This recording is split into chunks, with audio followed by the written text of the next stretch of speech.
K방산이 목표를 향해 단계를 밟아 나아가고 있다. 미국 CNN은 한국 방위 산업이 이미 방산 메이저리그에 진입하였다며 한국의 군사 장비는 미국산보다 저렴하면서도 매우 유력한 대안이라고 보도하였습니다. CNN의 이런 보도에 가장 먼저 반응한 것은 일본이었는데요. 일본의 경제주간지 다이아몬드는 일본은 한국처럼 최고 지도자가 세계 곳곳에서 무기 세일제를 할 수 있는 환경이 아니라고 보도했습니다. 자신들의 무기 성능과 가격 등 방위 산업의 가장 우선시되는 항목이 아닌 단순히 대통령의 협상 측면만 바라보는 모습이 마치 사탕을 빼앗겨 심통난 아이 같아 보이기도 합니다. 도대체 일본의 방위 산업 상황은 어떻길래 이들이 이런 반응을 보이는 걸까요? 판타스틱 코리아. 지난 8월 18일 미국 CNN은 무기 수출 사례와 전문가 견해를 인용해 한국의 방위 산업을 조명했습니다. CNN은 최근 실적에서 소위 K방산을 내세운 한국 방위 산업이 이미 방산 메이저리그에 진입했다며 한국의 군사 장비는 미국산보다 저렴하면서도 매우 유력한 대안이라고 보도한 것입니다. 스톡홀름 국제평화연구소에 따르면 한국은 최근 5년 기준 세계 방산 시장 수출 점유율에서 2.8%로 8위를 차지했는데요. 과거 5년 대비 177%나 급성장해 같은 기간 무기 수출 증가율이 세계에서 가장 높았던 것으로 나타났습니다. 7월 말에는 폴란드의 K2 전차 980대, K9 자주포 670문, FA50 경공격기 48기 등을 판매하기로 했다는 기분 좋은 소식이 전해지기도 했습니다. 수출 금액 규모는 구체적인 본계약 조건에 따라 달라지겠지만 최소 10조 원대 이상이고 무기 도입 이후 중장기 후속 군수 지원 물량까지 포함하면 최대 3-40조 원 규모로 추산됩니다. 이는 국산 단일 무기 수출 계약으로는 사상 최대 규모이기도 합니다. 이전의 기록은 올 초 LIG 넥스1이 아랍에미리트와 국산 요격 미사일 천궁2를 35억 달러에 판매하기로 한 것인데 반년 만에 기록이 바뀌게 된 것입니다. 한국은 지난해 12월 오스트레일리아의 K9 자주포 수출 계약을 했고 지난 2월에는 이집트에도 2조 원 이상의 K9 자주포 등 수출 계약을 체결했는데요. 올 들어 7월까지 한국 방위 산업 수출 규모는 190억 달러를 넘어선 것으로 알려졌습니다. 지난해 수출액 72억 달러도 그 이전 역대 최대액인 2014년 35억 달러보다 2배 이상 증가한 것인데 올해는 이보다도 3배 가까이 늘어난 것입니다. 최근 추세가 이어진다면 현재 세계 무기 수출 8위인 한국이 세계 4, 5위가 되는 것은 시간 문제라는 것이 중론이기도 합니다. 세계 주력 언론들은 한국 무기의 우수한 성능과 미국 유럽 무기의 견저 싼 가성비, 신속한 공급 능력으로 제때 납품이 가능하고 현지 생산도 가능하다는 등을 수출의 성공 요인으로 꼽고 있는데요. 하지만 일본만큼은 조금 다른 시선으로 바라보고 있는 듯합니다.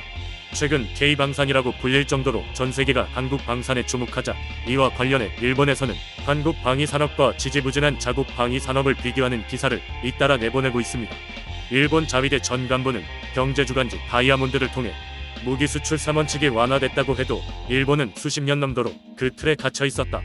한국처럼 최고 지도자가 세계 곳곳에서 무기 세일제를 할 수 있는 환경이 아니다라고 밝혔습니다.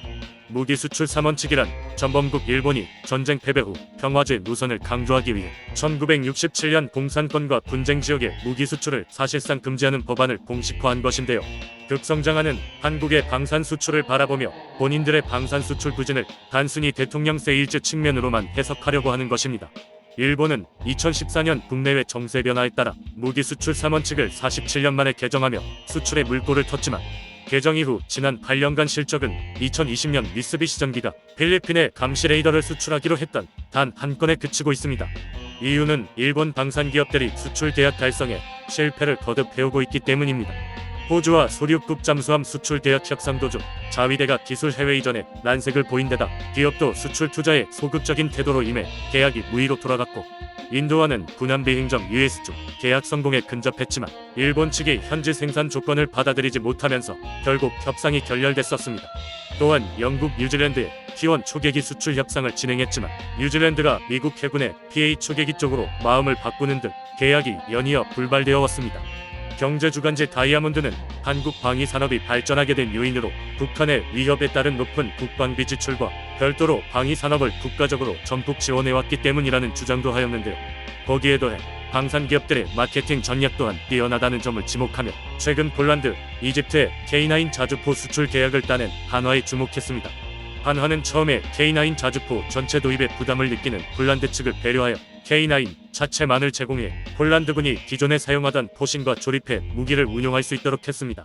이같이 수출국의 사정과 요구에 맞춘 전략으로 한화는 폴란드의 신뢰를 얻으려 했고 올해 러시아의 우크라이나 침공이 발생하자 폴란드는 이웃 국가인 우크라이나에 K9 자체의 기존 포신을 탑재한 자주포를 제공하면서 무기가 더 필요해지자 기존의 신뢰관계가 구축된 한국과 K9 자주포뿐 아니라 전차, 전투기 구매 등 대형 계약을 체결한 것입니다. 한화는 핀란드와 에스토니아에도 방위 예산에 여유가 없는 이들의 사정에 맞춰 K9 자주포 중고품을 합리적 가격에 제공했습니다. 인도와의 계약에서는 포 100량 중 90량을 현지에서 생산하기로 해 인도의 방위 산업 육성에 동참하는 식으로 인도 정부와 신뢰를 구축하고 있기도 합니다.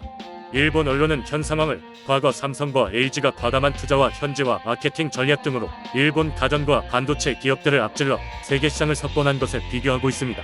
실제로 일본은 국방과학 기술 수준에서는 한국보다 약간 높은 위치에 있다고 평가받고 있기 때문입니다. ファンタスティックコリア K방산 붐이 기분 좋은 소식임에는 분명하나 현재의 성과에 취해 안주해서는 안 될 것입니다. 방위 산업은 가전 제품과는 다르게 한 나라의 안위와 직결된 문제로 우리의 인접 북인 중국과 일본에 뒤처진 국방과학 기술 수준을 시급히 끌어올려야 합니다. 새로운 냉전 시기로 접어들고 있는 이때 우리가 우리를 지키는 방법은 최소한 최인접국만큼은 강해져야 하기 때문입니다. 이번 소식은 여기까지이며 앞으로도 다양한 분야의 해외 반응으로 찾아뵙겠습니다.